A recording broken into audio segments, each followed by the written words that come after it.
Olá, esse é o podcast da Igreja Presbiteriana de Jundiaí e hoje falaremos sobre presbiterianismo em Jundiaí. Roda a vinheta.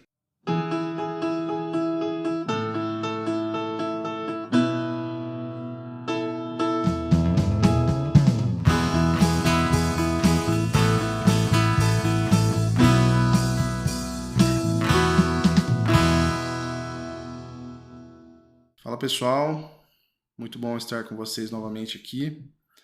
Não estranhe, não sou o Estevam, então hoje estou fazendo esse papel aqui de host. Não sei se todos sabem, mas ele recentemente teve um filho, então a gente está deixando ele descansar um pouquinho. Então por isso estou assumindo esse papel temporariamente. Então não se assuste, não desista do podcast, vai ser só alguns talvez. E enfim, continue com a gente aí. E hoje a gente pensou falar um pouquinho sobre o presbiterianismo em Jundiaí, muito principalmente por conta do aniversário do aniversário da organização da nossa igreja, né, então de 75 anos, e é algo muito muito importante para a gente, é algo que a gente comemora, né, tanto que esse mês, no dia que esse podcast será postado, ainda teremos algumas semanas aí com pregações especiais, com as comemorações justamente de aniversário. Então a gente pensou nesse tema principalmente por conta disso. Hoje como convidado temos o Reverendo Thales, pastor da nossa igreja. Seja muito bem-vindo, pastor. Bom estar com você aqui. Satisfação minha ter esse tempo aqui com você. Legal. Pastor, Oi. A ideia, na verdade, o pastor ele fez, só explicando para vocês, né? Ele fez um trabalho de mestrado, né, pastor? Correto. E justamente sobre esse tema. E eu vi, eu pensei nisso porque eu vi os vídeos que foram postados, inclusive até uma indicação para vocês que estão ouvindo, no aniversário de 70 anos da igreja, né, da IPJ. E aí eu vi que o senhor comentou lá, falou bastante, né? E depois a gente conversando, a gente viu que o senhor fez esse trabalho justamente sobre isso. E é uma história curiosa, né? Essa questão da organização da igreja aqui, de como o presbiterianismo em Jundiaí, ele demorou para realmente se firmar, né? A própria igreja demorou para ser organizada. Então, primeiro, queria saber, em relação a isso, quais são os motivos que você vê para essa organização tardia aí da igreja presbiteriana aqui em Jundiaí? Ok, só explicando, Luiz, por que eu mexi com esse tema? Os motivos são dois. Eu sou jundiaense e sou presbiteriano.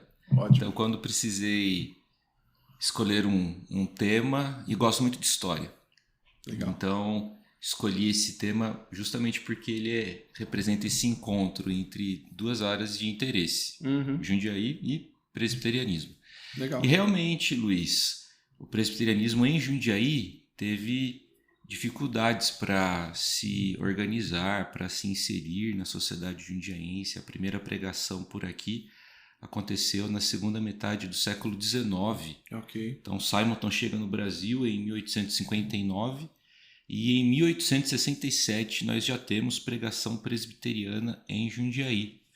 Legal. Entretanto, o presbiterianismo só conseguiu se organizar quase 85 anos depois, porque entre 1867 e 1951 são 84, 85 anos de hiato. E uma das causas é a própria resistência dos jundiaenses em relação à mensagem dos presbiterianos. Tá.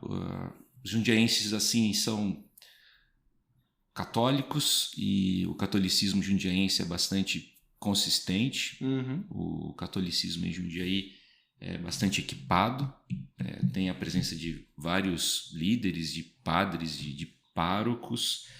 Então, esse fato, somado a outro fato de que o trabalho presbiteriano em Jundiaí contou durante muito tempo com diversos líderes e nenhum deles morou aqui, ou melhor, alguns moraram, mas foram poucos. Okay. Então todos esses fatores contribuíram para essa demora na organização da igreja. Entendi. Então, pelo que eu vi no seu trabalho, lá em 1867, a gente teve, então, pregações aqui na cidade de Jundiaí. Isso. E na região, né? Correto. Em São Roque, Sorocaba, Itu. E essas outras cidades, elas foram organizadas, ou pelo menos tiveram um avanço do presbiterianismo, mais ou menos nessa época também, né? Sim. Então, foi só meio que Jundiaí que ficou de fora disso daí, né? Jundiaí e Bragança Paulista, aqui no interior paulista. Isso é curioso, isso está registrado numa obra chamada Anais da Primeira Igreja Presbiteriana de São Paulo. Foi escrita pelo primeiro historiador presbiteriano, chamado Vicente Temudo Lessa. Legal. Esse pastor até depois aderiu à Igreja Presbiteriana Independente do Brasil. Então ele escreveu um livro tratando sobre a primeira igreja de São Paulo, aquela que foi organizada em 1865 e que hoje pertence à Igreja Presbiteriana Independente do Brasil. Ela é chamada de Catedral Evangélica, localizada na rua Nestor Pestana, atualmente. Então, nesse livro ele trata sobre a primeira igreja de São Paulo e os esforços missionários que ocorreram a partir dela.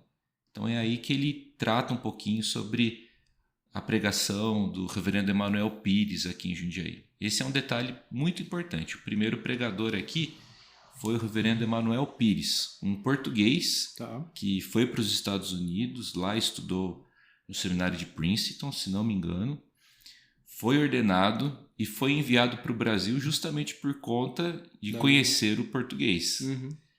Então ele chegou no Brasil, foi trabalhar inicialmente em Campinas, no Colégio Internacional, uma escola que foi fundada por missionários norte-americanos ali em Campinas.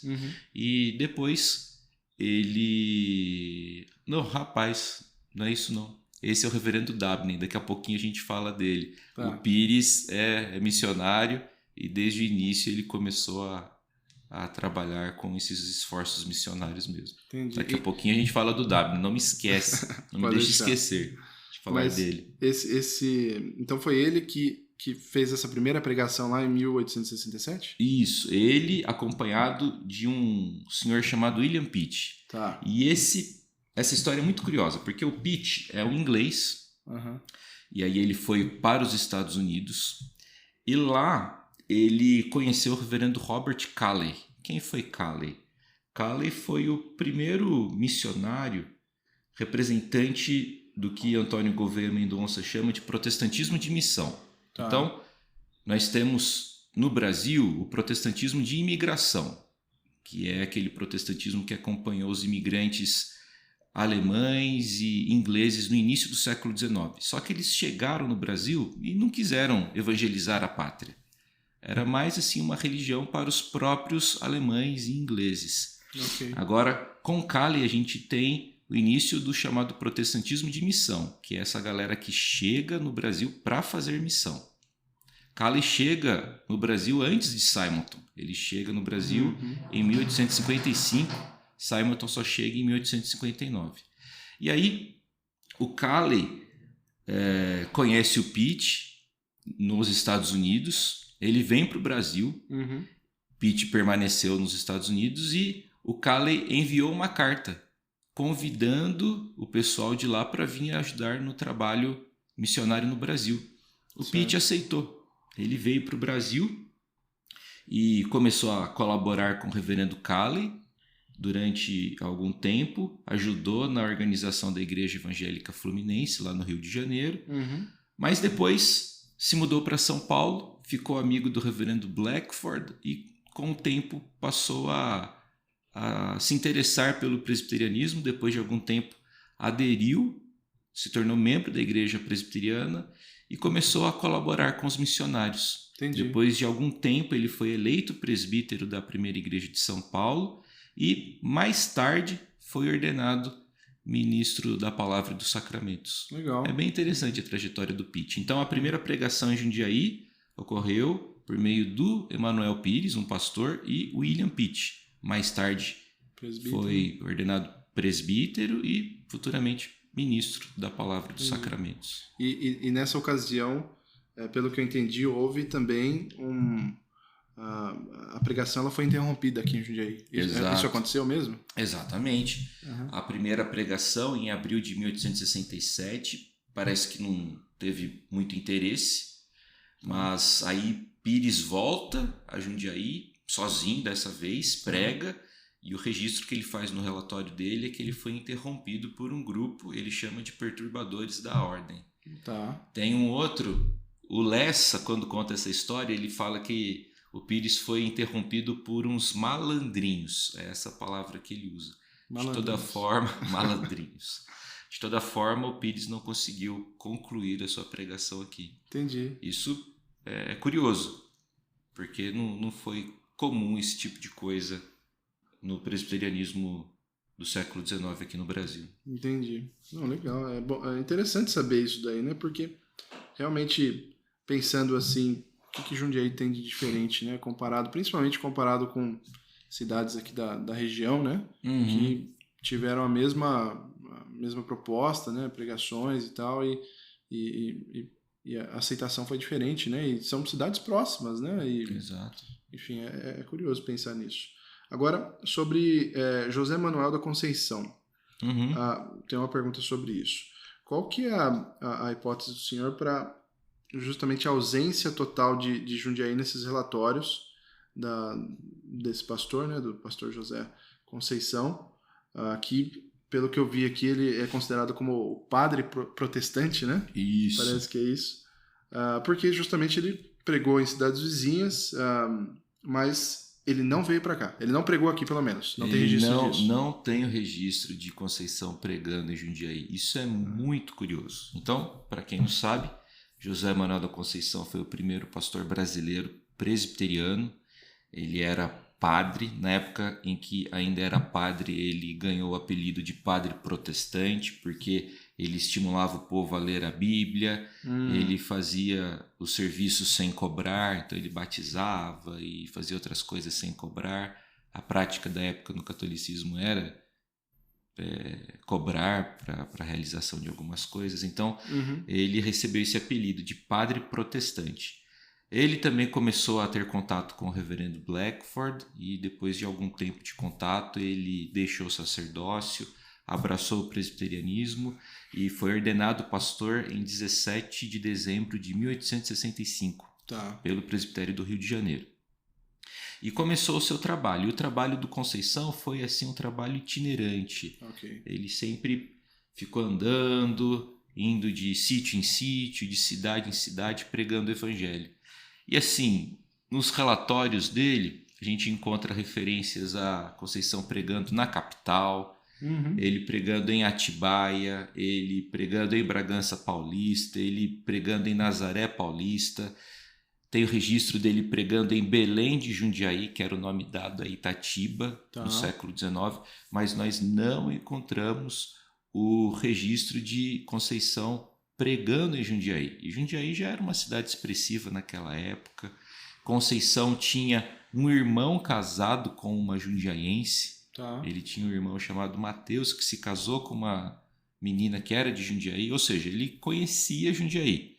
Mas por algum motivo não pregou ou não registrou essa pregação. Okay. Tem essa possibilidade também.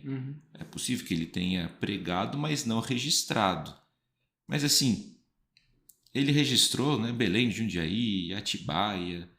Eu acho improvável que ele tenha se esquecido, mas existe essa possibilidade. De toda forma, Jundiaí infelizmente não contou com a pregação do reverendo José Manuel da Conceição. Muito possivelmente não mesmo. Muito provavelmente não. Entendi. E, não, interessante saber disso aí também. Talvez. É curioso. É curioso. E assim, Conceição pregou em Itu também, tá?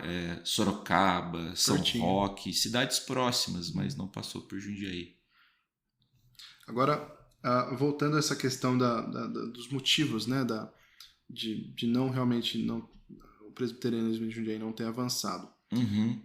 O que a gente entende é que a base de Jundiaí ela foi feita por imigrantes italianos, né? Okay. Então tiveram bastantes imigrantes aqui e me parece que também houve algo voltado da própria Igreja Católica. Então os imigrantes italianos, muitos deles católicos que tiveram um trabalho, uma estratégia da parte deles contra a teologia reformada, a teologia protestante. Eu vi alguma coisa em relação a talvez um negócio que chama pastoral do imigrante, e tinha talvez um ensino da tolerância à opressão como virtude cristã. O senhor acha que, principalmente essa questão da Igreja Católica, que já isso foi um dos principais motivos, não só do presbiterianismo, mas do protestantismo em geral, demorar a se desenvolver aqui? Ah, seguramente, viu, Luiz? Porque o espaço religioso em Jundiaí era um espaço ocupado, e bem ocupado pelos católicos. Então, aquilo que eu já disse, o catolicismo ele é expressivo em Jundiaí até hoje, né? E no século passado isso era uma grande realidade. Você tinha aqui a presença de vários agentes oficiais da religião católica, vários padres, um catolicismo assim consistente, um catolicismo reforçado, e esses imigrantes foram bem assistidos pela igreja, tá? Então a igreja acompanhou esses imigrantes e, na verdade, o catolicismo, o Gilberto Freire, um grande estudioso, um grande acadêmico brasileiro, ele chama o catolicismo de cimento da unidade dos brasileiros. Né? Então, tem a questão das festas, tem as questões das tradições, então tudo isso criou o que Gilberto Freire chamou de cimento da unidade dos brasileiros. Então, a gente encontra muito isso aqui em Jundiaí. Muitas das tradições que os imigrantes trouxeram têm relação com a fé católica e eles vão preservando isso, e isso se configurou como um elemento de resistência para a mensagem dos protestantes. E aquilo, romper com o catolicismo é romper com muita coisa. Sim. É romper com essas tradições, é romper com, às vezes, a própria família, com um grupo de amigos. Então, o catolicismo presente em Jundiaí foi, sim, e continua sendo, de certa forma, um elemento que impede o crescimento protestante aqui. Entendi.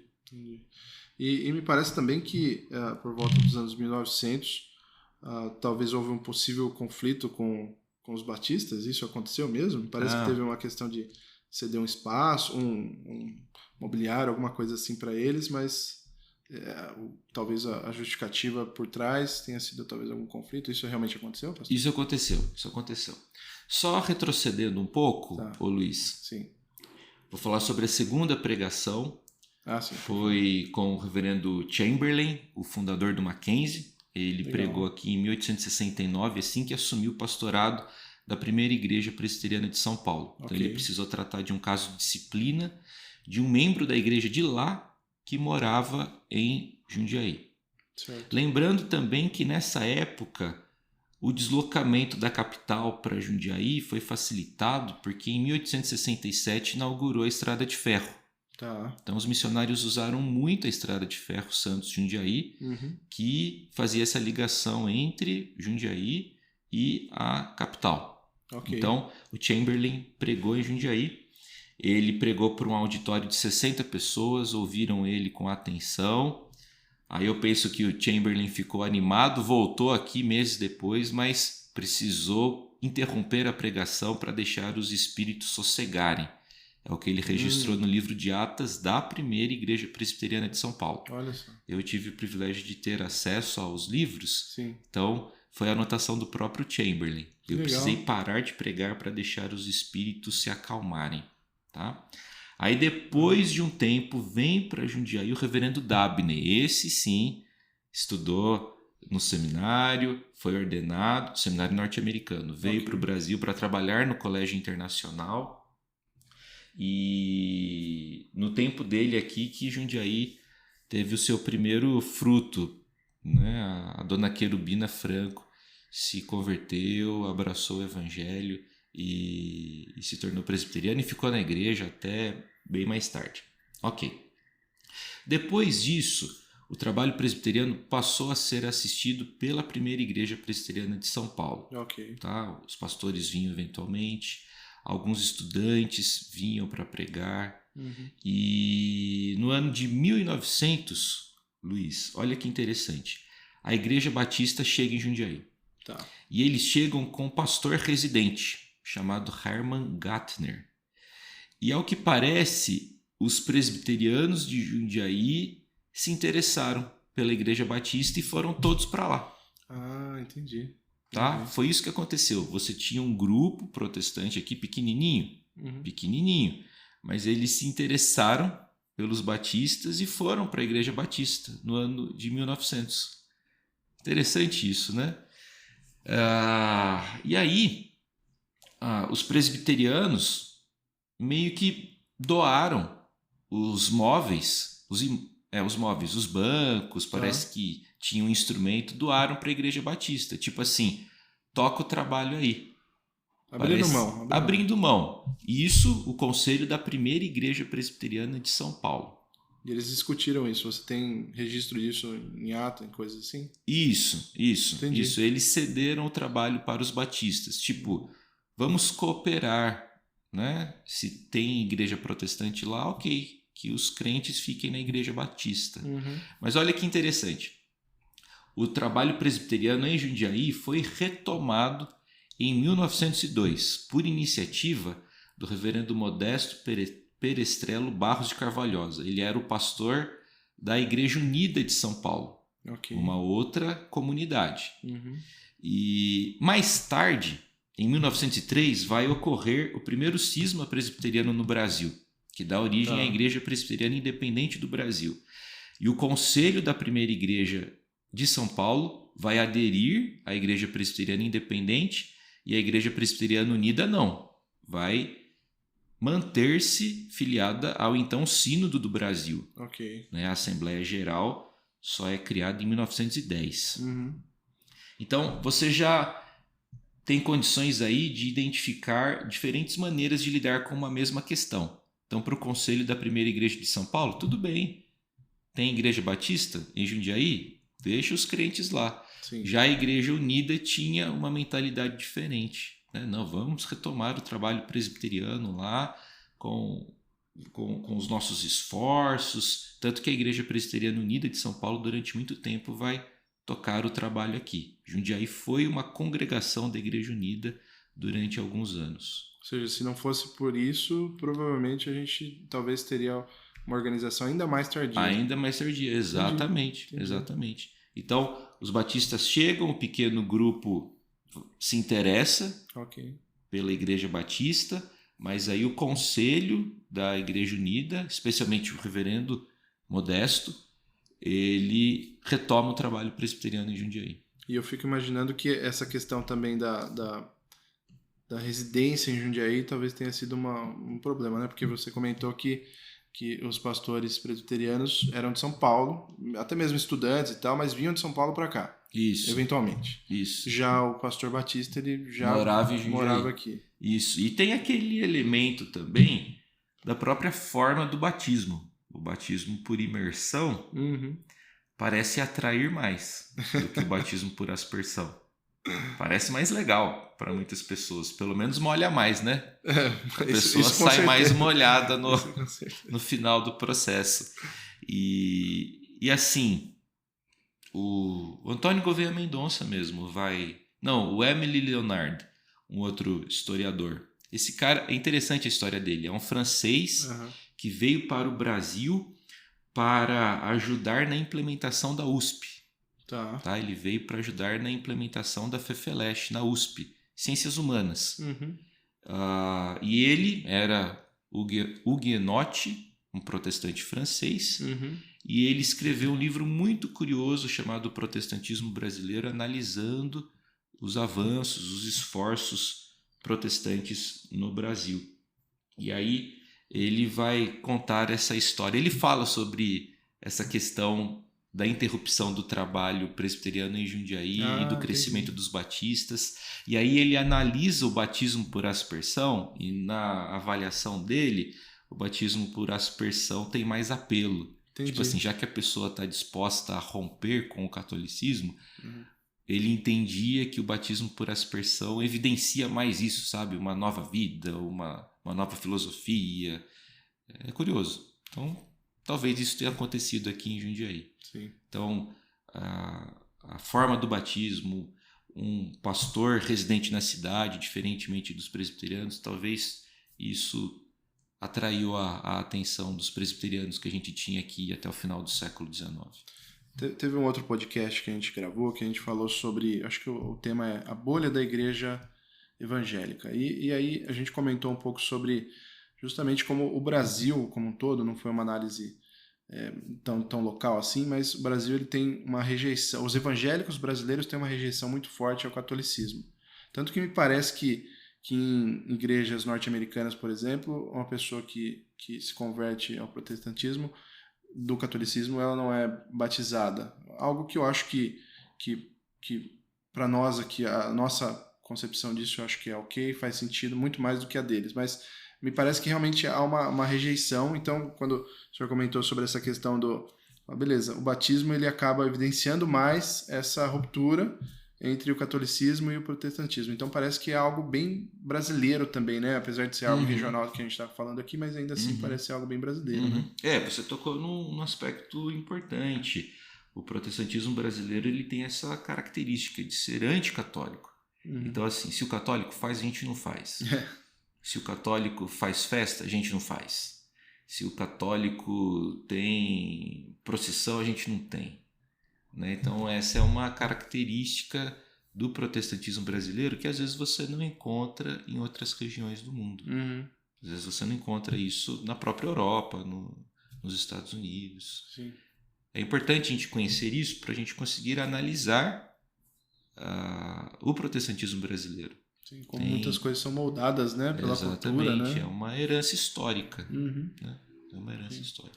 Mas aí, pastor, você comentou sobre Querubina Franco. E aí, queria saber um pouquinho mais sobre essa pessoa. Pelo que eu entendi, ela foi convertida, né? E ela era casada com um funcionário dessa ferrovia. O senhor, na verdade, o senhor não comentou sobre ferrovia, mas existia, sim, uma ferrovia aqui em Jundiaí que ia até Santos e Campinas, imagino, né? Alguma coisa assim.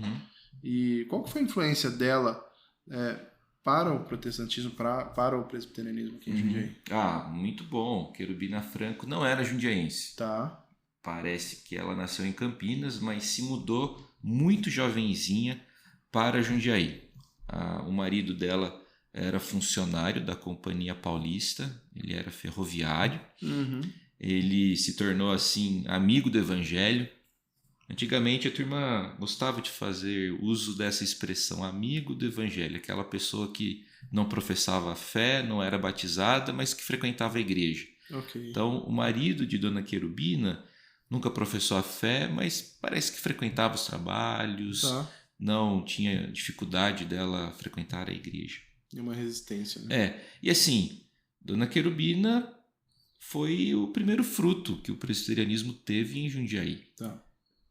E ela foi alcançada no tempo que o reverendo Dabney trabalhou em Jundiaí. Então, John Watkins Dabney morou em Jundiaí possivelmente entre 1885 e 1888. Ok. E é curioso, né? Quando a gente tem um cara morando em Jundiaí, parece que o trabalho ganhou mais corpo. Interessante. E Dabney foi morar no centro da cidade, ali na região do Largo de São Bento, perto do mosteiro, perto do fórum. Sim. E ele morou numa propriedade que era da família Cavalcante. Aqui em Jundiaí a gente tem a rua Doutor Cavalcante, aqui pertinho da gente. E a propriedade onde Dabney morou era da família do Cavalcante, possivelmente do pai dele, porque o Cavalcante só foi nascer na última década do século XIX. Foi um engenheiro muito importante aqui para Jundiaí. Então Dabney foi morar no centro da cidade. A impressão que eu tenho é que ele se inseriu na sociedade e conseguiu ver alguns frutos, porque Dona Querubina Franco se converteu e ele conseguiu formar um grupo. Né? Esse grupo que depois vai se tornar batista no futuro. começa no tempo do reverendo Dapney aqui. Entendi. Então, Querubina Franco abraçou o presbiterianismo. Eu acho que ela não acompanhou o grupo que foi para a Igreja Batista. Mas não tem registro disso. Não tem registro disso. Ou se acompanhou, ela voltou quando o trabalho presbiteriano foi retomado em 1902. E ela permaneceu na igreja até falecer. Ela faleceu na década de 40. Então ela foi tesoureira da congregação, presidente da Sociedade Auxiliadora Feminina. Durante muito tempo os cultos aconteciam na casa dela. Olha só. Então, assim, legal. A gente precisa de mais querubinas francos, né? Com a gente certeza. Precisa alcançar as pessoas que estão em Jundiaí. Com certeza. Agora, indo um pouco mais para frente aí, talvez mais próximo da organização da nossa igreja aqui, essa questão da organização, pelo que a gente viu então, depois dos anos 1900, o trabalho ali volta a ser realizado aqui em Jundiaí. Isso. Através da Igreja Presbiteriana Unida, Isso. que estava vinculada à IPB. Isso. Né? E aí eu queria saber, em relação à questão da rodovia Anhanguera, parece que teve algo que influenciou também nesse sentido, né? Ah, sim. Vamos lá, então. A rodovia Anhanguera foi inaugurada em 1948. Tá. E a década de 40 em Jundiaí foi uma década assim, de um grande avanço industrial. A década de 40 em Jundiaí é marcada por um boom industrial. Muitas empresas vieram para Jundiaí, especialmente por conta da construção da rodovia Anhanguera e após a sua inauguração. Ok. Então, assim, muitos empresários viram nisso daí uma oportunidade para empreender. E o que aconteceu, Luiz? Muitas pessoas se mudaram para Jundiaí, tá? Então, muitos presbiterianos de outras regiões se mudaram para Jundiaí nessa época. Entendi. A congregação presbiteriana de Jundiaí começa a crescer significativamente na década de 40, com crentes que vieram da capital, com crentes que vieram de Americana, de Santa Bárbara, de regiões do sul de Minas. Vieram para trabalhar nas indústrias que estavam se instalando na cidade e passaram a frequentar o trabalho presbiteriano, e com isso a igreja foi ganhando mais membros e ganhando mais força. Entendi. Isso é bastante curioso. Então, quando a gente lê lá os livros da congregação presbiteriana de Jundiaí, é muito comum um registro. Chegou tal família e eles trouxeram a demissória da igreja de Americana. A carta de transferência. A carta de transferência. Okay. Os antigos chamavam de demissória. Tipo assim, o crente falava para o seu conselho: olha, estou me mudando para Jundiaí. E aí o conselho emitia a demissória. Tipo, atesto que o crente frequentava a igreja americana, vai chegar aí em Jundiaí, recebam ele, por favor. Entendi. Então, muitos chegavam em Jundiaí com a sua demissória, pedindo para serem recebidos como membros da igreja. Carta de transferência. Hoje em dia a gente chama de carta de transferência. Legal, né? Interessante. Uma coisa que eu vejo, isso eu vejo hoje, né? Não sei se isso é com base na minha opinião. Não tem estudo, não tem nada sobre isso. Mas me parece que a nossa igreja é uma igreja que tem muitas pessoas que vêm de fora. Lógico, Jundiaí, eu sou jundiaense também, e Jundiaí é uma cidade que está num lugar bem estratégico, né? Tinha essa questão antes com a rodovia, mas hoje em dia a gente fica bem próximo de São Paulo, a gente fica bem próximo de Campinas, mas me parece que ainda assim, hoje mesmo falando, existem muitos que são membros da nossa igreja que não são daqui, que estão aqui por motivos de trabalho, que às vezes trabalham em outros lugares, ou mesmo para estar nesse lugar que é um lugar bem estratégico. Né? É muito interessante pensar justamente nisso, né? Que o presbiterianismo em Jundiaí, ele se dá, e talvez até hoje, muito por conta de pessoas que vêm de fora, né? Exatamente, Luiz. E assim, é a nossa missão. A gente precisa alcançar o jundiaense. Eu sonho muito com isso. Eu oro por isso, implorando para que Deus alcance os jundiaenses. Né? Até hoje, o presbiterianismo em Jundiaí depende de presbiterianos que vêm para a nossa cidade. E isso acontece com a igreja presbiteriana de Jundiaí e com as demais. Eu estou no no presbitério, já fui pastor da segunda igreja de Jundiaí. Sim. E, assim, o mesmo fenômeno acontece lá, acontece nas outras igrejas da nossa cidade. Há essa dependência de presbiterianos que vêm para Jundiaí. Isto é, Jundiaí é nosso campo missionário, a gente precisa alcançar os jundiaenses. E para a gente já caminhando para o final, qual que seria então o papel que a gente tem que ter, não só como jundiaienses, aí eu estou falando entre nós aqui, mas como igreja presbiteriana, de realmente alcançar os jundiaienses? Qual que é o papel da igreja presbiteriana aqui em Jundiaí? Qual que é o trabalho que ela deve continuar fazendo? Olha, Luiz, ela deve continuar pregando a palavra. Esse é o compromisso que Sim. os protestantes têm, especialmente os presbiterianos. Nós fomos chamados por Deus para proclamarmos as virtudes daquele que nos chamou. E aquele que nos chamou resolveu se revelar por meio da Escritura. Então, nós precisamos pregar a Escritura. Precisamos prosseguir sendo o povo da Bíblia na terra da uva. Sim. Né? Precisamos prosseguir pregando o Evangelho. Só que assim, a gente precisa também ter essa sensibilidade de sermos intencionais na comunicação do Evangelho. Luiz, a gente precisa desse coração apaixonado por quem precisa de Jesus, por quem ainda não ouviu o Evangelho. Então a igreja precisa se mover na direção daquele que não conhece a Jesus e pregar o Evangelho. Nós precisamos de manter nosso compromisso com a palavra, com Sim. a pregação, com a verdade, mas também precisamos cada vez mais abraçar esse compromisso de intencionalmente irmos na direção das pessoas que precisam ouvir a respeito de Jesus. E a Bíblia é muito clara, quem que precisa ouvir a respeito de Jesus? Toda criatura. Sim. Tá? Então a gente precisa pregar em Jundiaí e até os confins da terra. Mas começando por Jundiaí. Começando, é um trabalho concomitante. É o que a gente lê lá em Atos 8. Ou melhor, Atos 1:8. A gente recebeu o poder para ser testemunha em Jerusalém, na Judéia, na Samaria, até os confins da terra. E a gente faz isso concomitantemente. Quando a gente está pregando em Jundiaí, a gente está pregando também nos confins da terra, Sim. sustentando missionários que estão lá. A gente não pode só pensar aqui e só pensar lá.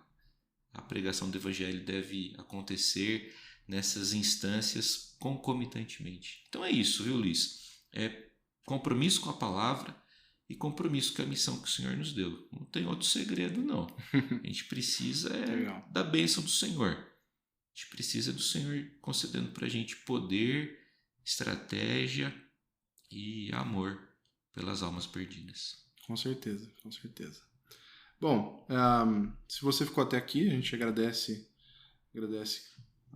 a sua audiência. Pedimos que você se inscreva no Spotify, no YouTube, dê um like, comente se você tem alguma dúvida, algum comentário, que a gente vai ficar muito feliz em responder, em verificar. É importante saber que vocês estão ouvindo, porque às vezes a gente solta os podcasts lá, a gente tem um like, a gente tem as visualizações, mas muitas vezes não parece que as pessoas estão ouvindo. Então, é bom um comentário, algo nesse sentido.